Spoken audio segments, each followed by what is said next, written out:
Hi, my name's Emma and I'm the Principal Migration Agent at Freedom Migration. Now you're probably on this page because you're an Aussie living in the UK who's found love.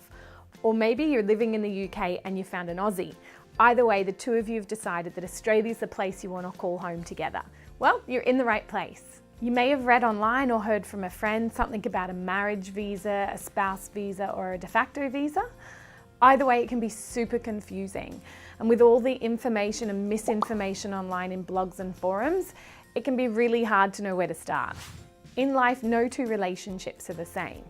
This coupled with the fact that year on year, immigration policies change, processing times can change, and therefore the way we put together a partner visa is going to change depending on the couple, the time we lodge the application, and where they are at the time of lodging.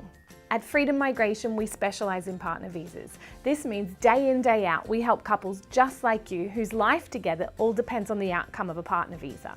You might be right at the beginning of the process and have absolutely no idea how to get started. Or maybe you've already started preparing your application. You've got some questions and concerns. You want to make sure you haven't overlooked anything, right? Well, you're in the right place and you're certainly not alone.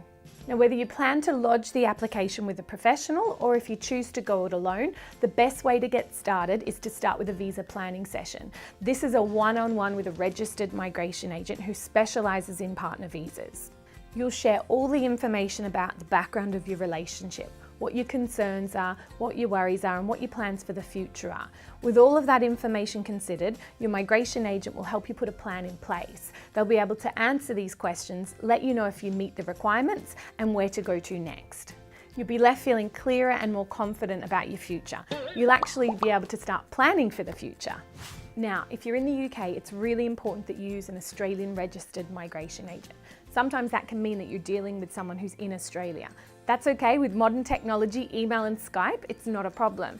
But by using a registered migration agent who's in Australia, you're covered under Australian laws and Australian insurances. So if anything goes wrong, you know that you're going to be okay. Let's get your questions answered and a clear plan in place.